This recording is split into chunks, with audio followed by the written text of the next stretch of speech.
friends, I am Meenakshi Sharma, Assistant Professor in Biyani Girls B.Ed College. Today I deliver a lecture on teaching skills यानी शिक्षण कौशल। शिक्षण कौशल का अर्थ होता है कि शिक्षक के व्यवहार में वांछित परिवर्तन लाने के लिए एक शिक्षक अपने शिक्षण कार्य के दौरान बहुत सारी क्रियाएं करते हैं और उन क्रियाओं का एक समूह तैयार हो जाता है और उन क्रियाओं के समूह का प्रयोग वह अपने शिक्षण के दौरान अपनी कक्षा में विद्यार्थियों के व्यवहार में वांछित परिवर्तन लाने के लिए करता है। इन शिक्षण कौशलों में विशिष्ट शिक्षण कौशलों का जो प्रयोग किया जाता है वह माइक्रो टीचिंग के दौरान किया जाता है।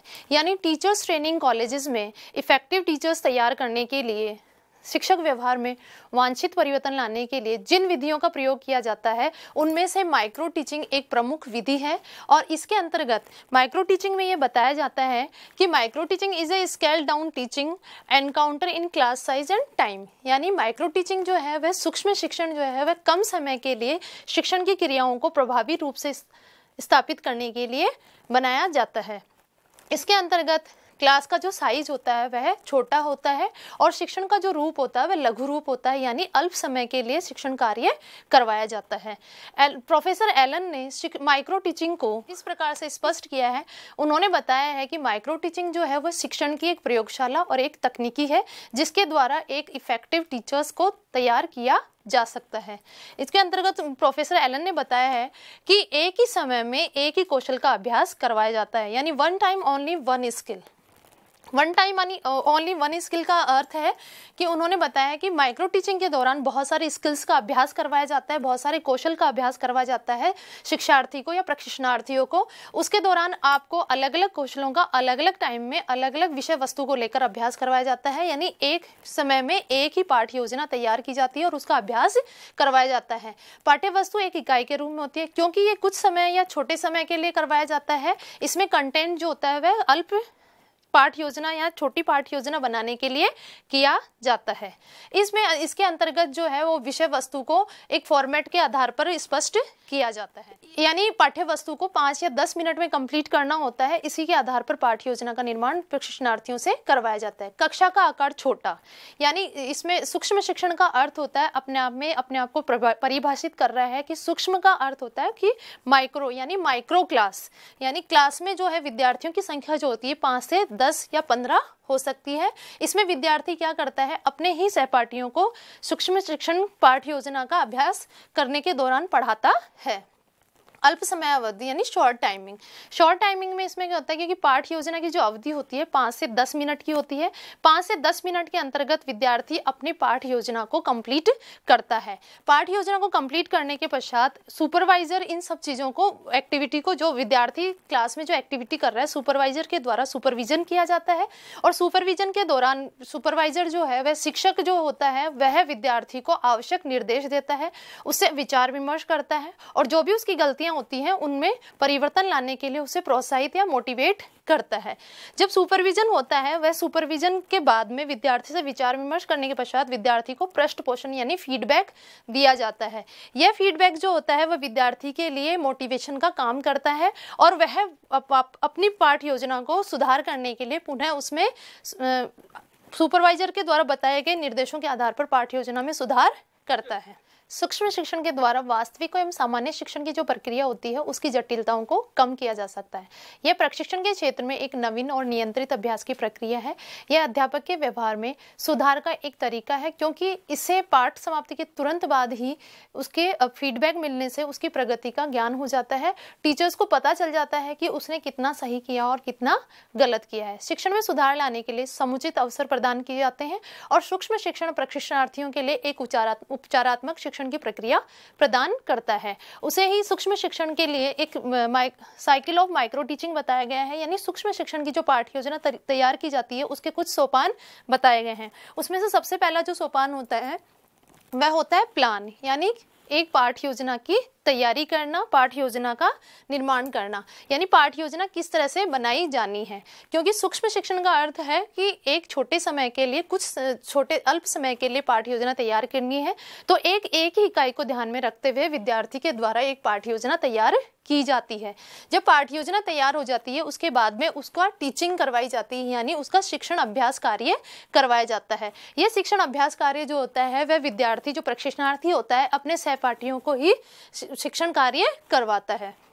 शिक्षण कार्य के दौरान वह जो भी स्किल्स को यूज करता है इसमें, क्योंकि अलग अलग स्किल्स होती हैं, उन स्किल्स के आधार पर अलग अलग पाठ्य योजनाएं तैयार की जाती हैं और उनका अभ्यास कराने के दौरान विद्यार्थी उनका शिक्षण कार्य अपने ही सहपाठियों के साथ करता है।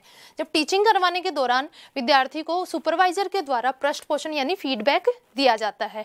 यह फीडबैक जो होता है उसके लिए एक आगे रीइंफोर्समेंट का काम करता है, क्योंकि रीइंफोर्समेंट के द्वारा ही उसे आगे की लेसन प्लान जो होता है उसमें आगे की योजना तैयार करनी होती है। सुपरवाइजर के द्वारा उसके पाठ योजना में जो भी आवश्यक सुधार होते हैं वो एक परफॉर्मा के आधार पर उसका सुपरविजन किया जाता है। सुपरविजन करने के पश्चात वह उसके लिए फिर से रीप्लान तैयार करता है, क्योंकि जो कमियां उसकी प्लानिंग में रह गई थी उसके आधार पर उसका रीप्लान तैयार किया जाता है। और रीप्लान तैयार करने के पश्चात विद्यार्थी उसको रीटीच करता है, यानी फिर से उसकी टीचिंग करवाई जाती है। और यह टीचिंग का जो रूप होता है वह विद्यार्थी में आवश्यक सुधार हेतु करवाया जाता है, क्योंकि यदि विद्यार्थी में यहाँ जो कमी रह गई थी उसका सुधार विद्यार्थी यहाँ रीटीचिंग में करता है। रीटीच होने के पश्चात विद्यार्थी को रीड फीडबैक दिया जाता है। ये फीडबैक जो होता है विद्यार्थी में वांछित परिवर्तन लाने के लिए दिया जाता है, क्योंकि कक्षा का आकार जो होता है वह छोटा होता है। 5 या 10 मिनट के लिए विद्यार्थी उसमें पढ़ाता है और विद्यार्थियों की संख्या भी कम होती है और वह इसको आगे के कार्य को आगे की लेसन प्लान को सुचारू रूप से बनाए रखने के लिए विद्यार्थी को रीफीडबैक दिया जाता है। रीफीडबैक के बाद में विद्यार्थियों को आगे के लेसन प्लान के लिए तैयार किया। सूक्ष्म शिक्षण के अंतर्गत शिक्षण को प्रभावी बनाने के लिए प्रमुख शिक्षण कौशलों का अभ्यास करवाया जाता है, जो इस प्रकार से है। Main teaching skills in micro teaching, सबसे पहले जो अभ्यास करवाया जाता है वह इंट्रोडक्शन स्किल यानी प्रस्तावना कौशल।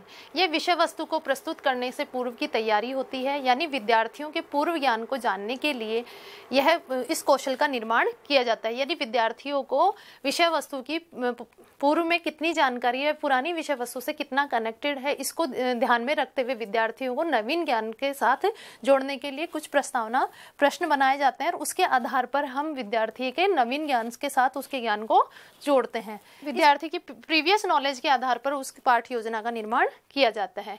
देन है रीइंफोर्समेंट स्किल यानी पुनर्बलन कौशल। पुनर्बलन कौशल जो होता है विद्यार्थी की उचित और वह सही अनुक्रिया को प्रोत्साहित करने के लिए पुनर्बलन दिया जाना चाहिए। और यह कौशल जो है विद्यार्थियों को सिखाता है कि विद्यार्थियों को किस समय पर कौन से आधार पर उसको नकारात्मक और सकारात्मक पुनर्बलन दिया जाना चाहिए। देन है स्टिमुलस वेरिएशन स्किल यानी उद्दीपन परिवर्तन कौशल। उद्दीपन परिवर्तन जो कौशल होता है वह ध्यान को आकर्षित करने के लिए तथा केंद्रीकरण करने के लिए इस स्किल का निर्माण किया जाता है और विद्यार्थियों को सिखाया जाता है कि किस प्रकार से आप स्टिमुलस वेरिएशन यानी अपना वॉइस मॉड्यूलेशन जो होता है उसको किस तरह से हमें प्रेजेंट करना चाहिए क्लास में। मान लीजिए एक एग्जाम्पल है, जैसे कि खूब लड़ी मर्दानी वो तो झांसी वाली रानी थी। यदि इसमें ये वीर रस की कविता को हम यदि उसमें सैड मूड में बोलेंगे तो वह विद्यार्थियों पर इफेक्टिव प्रभाव नहीं डालेगी। यानी विद्यार्थियों में अपने ज्ञान का स्थायित्वकरण करने के लिए या उसका ध्यान आकर्षित करने के लिए हमें उद्दीपन परिवर्तन कौशल का जो प्रयोग किया जाता है वह इन सभी स्किल्स को ध्यान में रखते हुए किया जाता है। देन है एग्जाम्पल विद इलस्ट्रेशन स्किल यानी उदाहरण एवं दृष्टांत जो कौशल होता है वह विद्यार्थियों में कल्पनात्मक अनुभूति को जागृत करने के लिए किया जाता है। जिस प्रकार से विद्यार्थियों में किसी भी एग्जाम्पल यानी किसी कहानी, किसी घटना या किसी लोकोक्ति या किसी चुटकुले के आधार पर हम विद्यार्थियों को एग्जाम्पल देते हैं और उसके आधार पर बच्चों में इस कौशल का विकास करते हैं कि किस प्रकार से हम हमारे शिक्षण को प्रभावी बना सकते हैं। देन है प्रोबिंग क्वेश्चनिंग स्किल यानी खोजपूर्ण कौशल। खोजपूर्ण कौशल में जो होता है वह विषय वस्तु की गहन समझ के लिए खोजपूर्ण प्रश्न कौशल का प्रयोग किया जाता है। हम किसी बच्चे को कोई भी प्रश्न पूछते हैं तो विद्यार्थी कई बार अपनी रटी रटाई बात के आधार पर प्रश्न का जवाब देता है। प्रश्न का जवाब देने के लिए विद्यार्थी के दिमाग में टीचर इस तरह का प्रोबिंग क्वेश्चंस डालता है जिससे कि विद्यार्थी को ये ध्यान में होना चाहिए कि इस प्रश्न का जवाब, अमुक प्रश्न का जवाब ये क्यों है, इस प्रश्न का उत्तर जो हमें देती है वह प्रोबिंग क्वेश्चनिंग स्किल देती है। विद्यार्थियों को ये सिखाया जाता है कि किस प्रकार से हम विद्यार्थियों के प्रोबिंग क्वेश्चन के आधार पर, तर्क के आधार पर विद्यार्थियों की समझ को विकसित कर सकते हैं। देन है ब्लैक बोर्ड राइटिंग स्किल यानी श्यामपट्ट लेखन कौशल। श्यामपट्ट लेखन कौशल जो होता है इन सभी स्किल्स में यूज किया जाता है। वो इसलिए किया जाता है क्योंकि इसमें जब हम पाठ पढ़ा रहे होते हैं विद्यार्थियों को, शिक्षण के दौरान कुछ मेन पॉइंट्स होते हैं जिनको हम बोर्ड पे लिखते हैं, और बोर्ड पर लिखने के साथ साथ हम ये देखते हैं कि विद्यार्थी का ज्ञान कितना प्रभावी स्थायित्व रूप ले रहा है। विद्यार्थियों को मेन पॉइंट्स लिखाने से उनका ध्यान भी केंद्रित होता है और विद्यार्थियों को मेन पॉइंट्स के आधार पर उस पाठ का विकास करने में भी आसानी रहती है। देन है हमारा क्वेश्चनिंग स्किल। क्वेश्चनिंग स्किल यानी प्रश्न कौशल।